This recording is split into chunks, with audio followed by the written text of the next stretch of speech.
बिस्मिल्लाहिर्रहमानिर्रहीम। अस्सलाम वालेकुम dear students. I am professor Siddique Nawaz, Alpan degree college Khanpur. आज बेटा हमने डिस्कस करना है लेक्चर नंबर 3, जिसमें क्वेश्चन नंबर 23 से 25 शामिल हैं। तो क्वेश्चन नंबर 23 का ए पार्ट देखेंगे। कहता है what is stoichiometry, give its assumption, mention 2 laws which help to perform stoichiometric calculations. तो इसमें सबसे पहले हम स्टिशियोमेट्री को डिफ़ाइन करेंगे कि ये ब्रांच ऑफ केमिस्ट्री है जिसमें हम स्टडी करते हैं quantitative relationship between reactant and products by means of chemical balance chemical equation that is called stoichiometry. जैसे for example H2 + O2 lead to H2O। इस वक्त अगर हाइड्रोजन के 2 मोल हों तो ऑक्सीजन का 1 मोल कंप्लीटली रिएक्ट करके 2 मोल वाटर देगा। 2 मोल हाइड्रोजन का मतलब है 4.032 ग्राम, जबकि 1 मोल ऑक्सीजन का मतलब है 32 ग्राम। जब ये वाटर बनेगा तो इसका मैस बनेगा 36। इट्स मीन इन दोनों का जो मैस है इसका सम इक्वल किसके है 36.032 ग्राम के।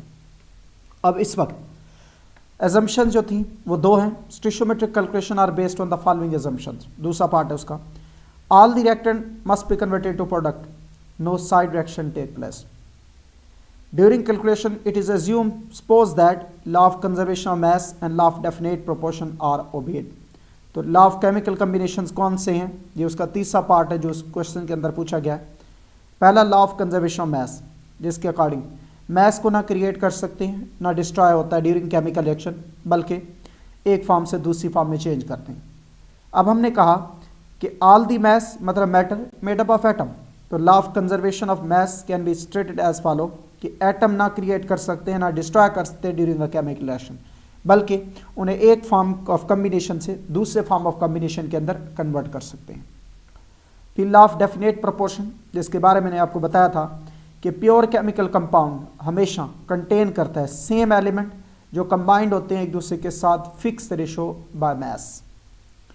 फिर है क्वेश्चन नंबर 23 का B part, what is limiting reactant, how does it control the quantity of product form, explain with 3 example. ये ऑलरेडी हम डिस्कस कर चुके हैं। मैंने बस यहाँ पे आपको एक तरीका समझाया कि किस तरह से आपको अपना क्वेश्चन अटेम्प्ट करना होता है। जो बात पूछी गई होती है वो आपको जस्टिफाई करनी होती है। तो लिमिटिंग रिएक्टेंट क्या है?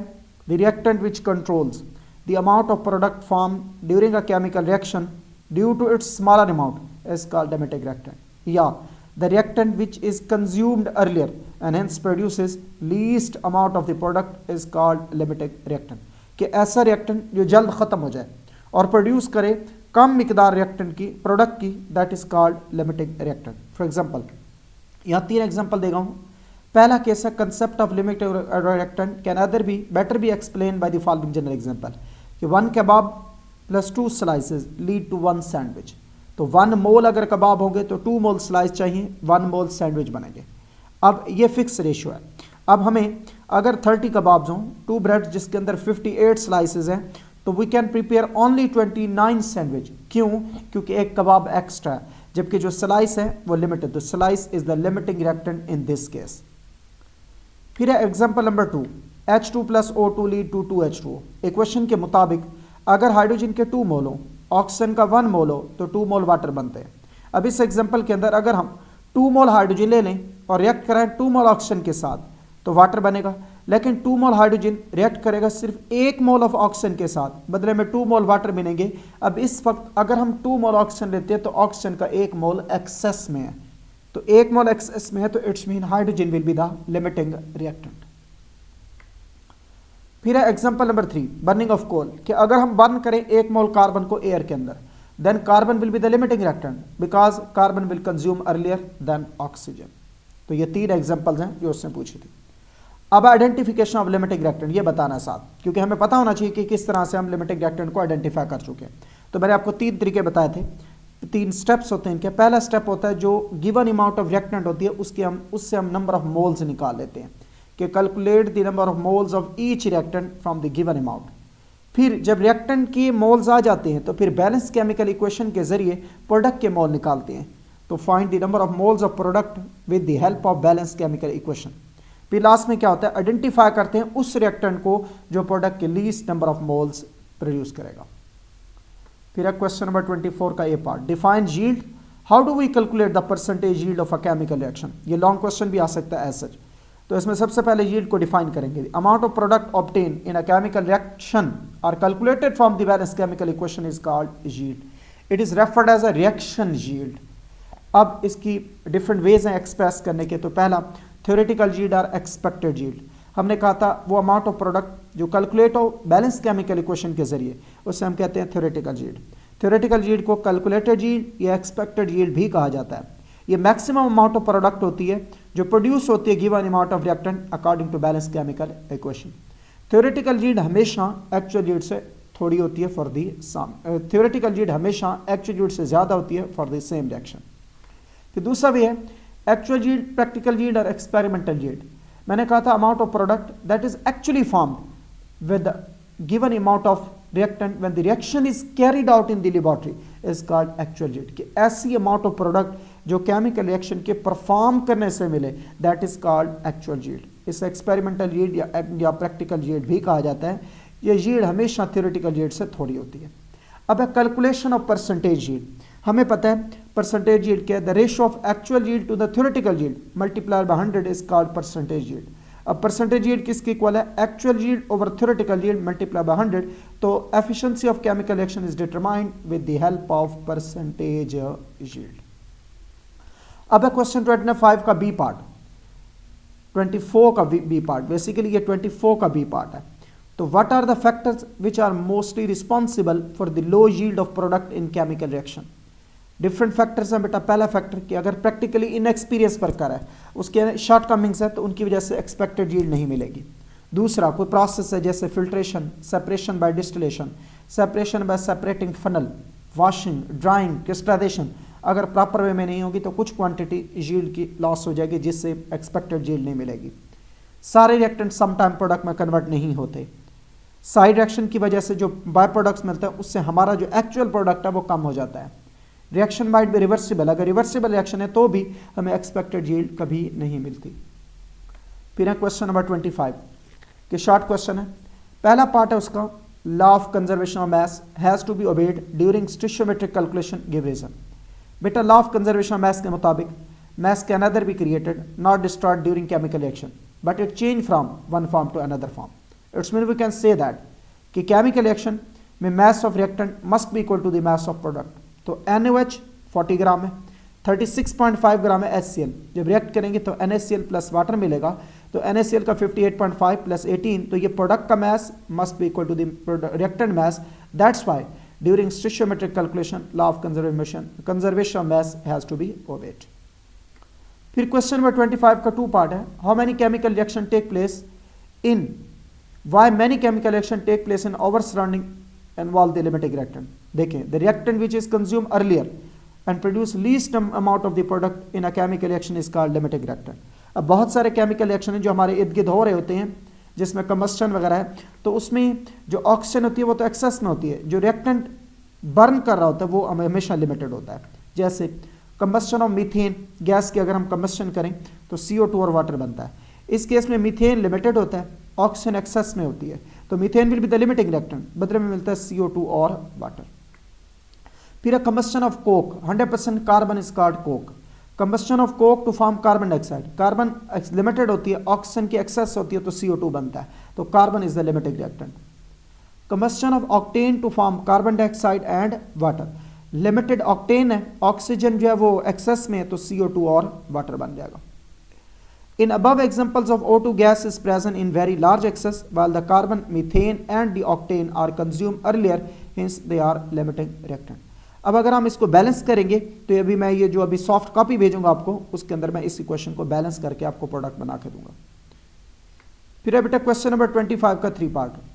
No individual neon atom in the sample of the element has a mass of 20.18 AMU। हमें पता है कि जो 20.18 AMU है ये एवरेज मास है, और एवरेज मास कैसे निकलता है, रिलेटिव अबंडेंस और नंबर ऑफ आइसोटोप की मदद से। तो नियॉन के 3 आइसोटोप्स हैं जिनके मासेस 20, 21, 22 हैं, जिनकी रिलेटिव अबंडेंस है 90.92, 0.26 और 8.82%। जब हम एवरेज एटॉमिक मास निकालते हैं तो mass of 1 isotope multiply relative abundance plus mass of second isotope multiply relative abundance plus mass of third isotope multiply by relative abundance divided by 100। तो जब हम वैल्यू सब्स्टिट्यूट करते हैं तो this value comes out to 20.18 MU। तो relative atomic mass neon का comes out to be 20.18 MU। So 20.18 MU is the average atomic mass of all three isotopes and there is no atom of neon with the atomic mass with this atomic mass। यानी 20.18 MU किसी भी neon के atom का मास नहीं है बल्कि ये average atomic mass है, that's why it is in fraction. Question number 25 का 4 पार्ट कहता है 1 mole sulphuric acid should completely react with 2 mole of NaOH, how does Avogadro number help to explain it. बेटा सबसे पहले बैलेंस केमिकल इक्वेशन को देखें। Sulphuric acid plus 2 mole NaOH lead to sodium sulphate plus water. अब H2SO4 जब ionise होता है तो 2 मोल H आयन देता है, जबकि NaOH के 2 मोल अगर लेंगे तो 2 मोल 2H मिलेंगे। अब 2 मोल H तो 2 मोल OH मिलके क्या बनाएंगे 2 मोल वाटर। अब ये एसिड बेस्ड रिएक्शन है, 1 मोल सल्फ्यूरिक एसिड रिलीज करता है 2 मोल H आयंस, तो नीड होगा 2 mole OH ion for complete neutralization. इसलिए 2 mole NaOH which release 2 mole OH ion are required to react with 1 mole of sulphuric acid. क्योंकि ये 1 mole sulphuric acid अगर हो तो 2 मोल H मिलते हैं, लेकिन अगर 2 मोल NaOH हो तो फिर 2 मोल OH मिलते हैं। तो that's why 1 mole sulphuric acid के मुकाबले में NaOH का ट्वाइस होगा, तो ट्वाइस होगा तो एवोगाड्रो का डबल हो जाएगा। तो दैट्स वाई हमने कहा 2 mole of NaOH which release 2 mole of OH ion are required to react with 1 mole of sulfuric acid. 1 mole of sulfuric acid release twice the Avogadro number of H ion. It will need twice the Avogadro number of OH ion for complete neutralization. फिर है बेटा question number 25 का 5th part कहता है 1 mole water has 2 mole of bond, 3 mole of atom, 10 mole of electron, 28 moles of total fundamental particle present in it. Justify करें। बेटा water molecule बनता है 2 हाइड्रोजन एटम और 1 ऑक्सीजन एटम से, यानी H2 के 2 एटम है, ऑक्सीजन का 1 एटम है। ये हाफ मोल है ना, तो हाफ मोल का मतलब है ऑक्सीजन का 1, तो बनेगा वाटर। अब अगर हम इसको देखें और इसी के जरिए सॉल्व करने की कोशिश करें, ऑक्सीजन का एटॉमिक नंबर है 8, एटॉमिक मास है 16, तो 8 प्रोटॉन है उसके पास, 8 न्यूट्रॉन है और 8 इलेक्ट्रॉन है। हाइड्रोजन का एटॉमिक नंबर 1, मास नंबर भी 1, तो 1 प्रोटॉन, न्यूट्रॉन नहीं होता हाइड्रोजन में, 1 इलेक्ट्रॉन है। अब बॉन्ड की दर देखें, एक वाटर का मॉलिक्यूल कंटेन करता है 2 बॉन्ड। जब एक मॉलिक्यूल 2 बॉन्ड कंटेन करता है तो 6.02 मल्टीप्लाई 10⁻23 क्या करेगा ट्वाइस, इसको मल्टीप्लाई करेंगे तो ये 1.204 मल्टीप्लाई 10⁻24 इट्स मीन 2 मोल। तो वाटर के 1 मोल के अंदर बॉन्ड्स की तादाद कितनी है, 2 गुना। एटम्स, 1 मॉलिक्यूल वाटर का कंटेन करता है 3 एटम, 2 हाइड्रोजन के 1 ऑक्सीजन के। अब अगर एक मॉलिक्यूल में 3 एटम है तो 6.02 मल्टीप्लाई 10⁻23 में क्या होंगे, थ्राइस मल्टीप्लाई करेंगे तो that is 3 mole. It's mean 1 mole water के अंदर 3 मोल एटम्स हैं। इलेक्ट्रॉन की अगर बात करें, 1 मॉलिक्यूल वाटर में 10 इलेक्ट्रॉन होते हैं, 8 ऑक्सीजन के और 2 इलेक्ट्रॉन हाइड्रोजन के। तो वाटर रेशियो इलेक्ट्रॉन, तो एक वाटर मॉलिक्यूल में 10 इलेक्ट्रॉन है, तो 6.02 मल्टीप्लाई 10⁻23 में 6.02 मल्टीप्लाई 10⁻23 का 10 टाइम, तो this is 10 moles. It's mean कि 1 मोल वाटर के अंदर 10 मोल इलेक्ट्रॉन्स होते हैं। फिर है बेटा fundamental particles, 1 molecule water contain करता है 28 फंडामेंटल पार्टिकल। कैसे, ऑक्सीजन के अंदर हैं 24 fundamental particle, 8 proton, 8 electron, 8 neutron. H जो है 2 हाइड्रोजन है तो 2 प्रोटॉन, 0 न्यूट्रॉन, 2 इलेक्ट्रॉन, तो 2 2 4, 4 और 24 कितना हो जाएंगे 28। अब रेशो बना लेते हैं, 1 वाटर मॉलिक्यूल तो 28 fundamental particle, 6.02 multiply 10⁻23 water molecule तो 26.02 मल्टीप्लाई 10⁻23 का 28 टाइम, तो यहाँ पे 28 मोल्स आ जाएंगे। लास्ट क्वेश्चन है आज का, क्वेश्चन नंबर 25 का 6th part. N2 and CO have the same number of electron, proton and neutron, justify। बेटा N2 और CO रेशो बनाएंगे, एटॉमिक नंबर नाइट्रोजन का 7, तो इसमें 7 प्रोटॉन, 7 न्यूट्रॉन, 7 इलेक्ट्रॉन होते हैं। 1 मॉलिक्यूल नाइट्रोजन कंटेन करता है 2 नाइट्रोजन आइटम, तो total number of proton, electron, neutron will be equal to as N714, 7 proton, 7 neutron, 7 electron, ये एक एटम में है। दूसरे एटम में 7 प्रोटॉन, 7 न्यूट्रॉन तो 7 इलेक्ट्रॉन, तो ये दो एटम में हो गए। अब सम करेंगे तो N2 बनेगा, तो 14 प्रोटॉन, 14 न्यूट्रॉन और 14 इलेक्ट्रॉन्स के। जबकि CO के केस में एटॉमिक नंबर कार्बन का 6 है, ऑक्सीजन का 8 है, तो C6 में 6 प्रोटॉन, 6 न्यूट्रॉन, 6 इलेक्ट्रॉन, ऑक्सीजन 816 में 8 प्रोटॉन 8 न्यूट्रॉन और 8 इलेक्ट्रॉन। अब 1 मॉलिक्यूल कार्बन मोनोऑक्साइड कंटेन करता है, एक कार्बन और एक ऑक्सीजन एटम, तो सम करेंगे तो 6 proton plus 8 proton, 6 neutron plus 8 neutron, 6 electron plus 8 electron, तो CO equal to 14 proton 14 neutron and 14 electrons की। अगर कोई बात बेटा समझ ना आई हो तो आप मुझे क्वेश्चन कर सकते हैं। Thank you very much. Allah हाफिज़।